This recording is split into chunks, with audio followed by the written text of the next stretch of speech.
ತನಿಖೆಯನ್ನು ಇವತ್ತು ಬೆಳಿಗ್ಗೆನೆ ನಾವು ಶುರು ಮಾಡಿದ್ವಿ. ಆ ಸಂಬಂಧಪಟ್ಟಂಗೆ ನಮ್ಗೆ ನಾವು ಒಂದು 8 ತಂಡನು ನಾವು ರಚನೆ ಮಾಡಿ ಹಲವಾರು ಕಡೆ ನಾವು ತನಿಖೆಯನ್ನು ಮಾಡಿಸಿದೀವಿ. ಅದರಲ್ಲಿ ನಮ್ಗೆ ಬಂದಿರೋ ಮಾಹಿತಿ ಮತ್ತೆ ತನಿಖೆಯಲ್ಲಿ ಏನೇ ಕಂಡು ಬರ್ತಾ ಇದೆ ಅಂತಂದ್ರೆ, ಇದೇನು ಫಸ್ಟ್ ಕಂಡು ಬಂದಿರೋದು ಅದು ಒಂದು ಮಹಿಳೆ ಸುಮಾರು 12:30 ಸಮಯ 11:30 ಸಮಯದಲ್ಲಿ ಒಳಗಡೆ ಹೋಗಿ ಬರ್ತಾರೆ. ಆ ಸಮಯದಲ್ಲಿ ಅವ್ರ ಕಾಲಲ್ಲಿ ಹೋಗುವ ಸಮಯದಲ್ಲಿ ಚಪ್ಪಲಿ ಇರ್ತದೆ, ಅದು ಬರುವ ಸಮಯದಲ್ಲಿ ಚಪ್ಪಲಿ ಇರಲ್ಲ.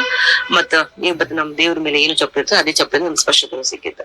ಅದಾದ್ಮೇಲೆ ನಾವು ತನಿಖೆ ಮಾಡೋ ಸಮಯದಲ್ಲಿ ಇವ್ರು ಎಲ್ಲಿಂದ ಬಂದ್ರು ಏನಿಂದ ಬಂದ್ರು ಅಂತ ಕೇಳುವ ಸಮಯದಲ್ಲಿ ನಮ್ಗೆ ಬಂದಿರೋ ಮಾಹಿತಿ, ಅಲ್ಲಿ ಕೆಲಸ ಮಾಡೋರು ಈ ಅಮ್ಮ ಬಂದು ಅವಾಗ ಹೂ ಮಾರಾಟಕ್ಕೆ ಬರ್ತಾ ಇದ್ರು.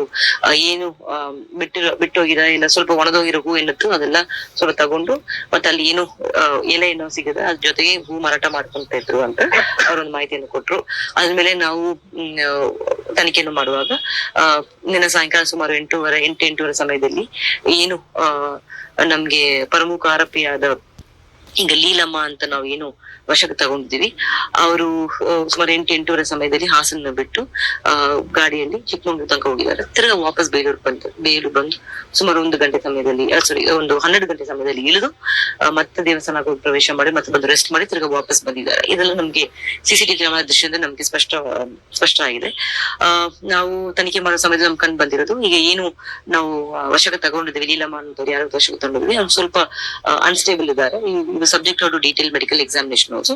ಬಟ್ ನಾವು ಮಾಡೋ ತನಿಖೆಯಲ್ಲಿ ಏನು ನಮ್ದು ನಿನ್ನ ಸಿಸಿಟಿವಿ ಫುಟೇಜ್ ಅಲ್ಲಿ ನಮ್ದು ಏನು ಮಹಿಳೆಯರು ಹೋಗಿ ಬರ್ತಾರೆ ಇವರೇ ಅಂತ ನಮ್ಗೆ ಸ್ಪಷ್ಟತೆಯನ್ನು ಸಿಕ್ಕಿದೆ. ಇವ್ರ ಹಿನ್ನೆಲೆ ಇವ್ರಿಗೆ ಕೃಷ್ಣಾಚಾರ್ಯ ಅಂತ ಒಬ್ರು ಗಂಡ ಇದ್ರು, ಬಟ್ ಅವ್ರು ತೀರ್ಕೊಂಡಿದ್ದಾರೆ. ಅವ್ರ ಮದುವೆ ಆಗಿ 6 ವರ್ಷದ ನಂತರ ಅವ್ರ ಗಂಡ ತೀರ್ಕೊಂಡ್ರೆ 2 ಮಕ್ಳಿದ್ದಾರೆ. ಗಂಡ್ ಮಕ್ಳು ಒಬ್ರು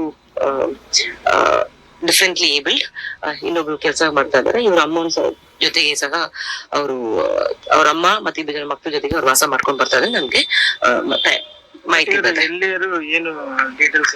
ಇವರು ಮೂಲತಃ ವಿಜಯನಗರ, ಬಟ್ ಅವರು ಹೇಳ್ತಾ ಇರೋದು ಅವಾಗ ಈಗ ಹಾಸನಲ್ಲಿ ಇರುವ ವಿಜಯನಗರ ಹೂ ಮಾರಾಟ ಸಹ ಅವಾಗ ಹೋಗಿ ಮಾರಾಟ ಮಾಡ್ಕೊಂಡ್ ಬಂದಿರೋದ್ ಬಗ್ಗೆ ಮಾಹಿತಿ ಇದೆ. ಅಲ್ಲಿರೋ ಸ್ಥಳೀಯರು ಹೇಳ್ತಾರ ಯಾವಾಗ್ಲೂ ಒಂದ್ಸತಿ ಬಂದು ಇಲ್ಲ ಅವಾಗ ಬಂದು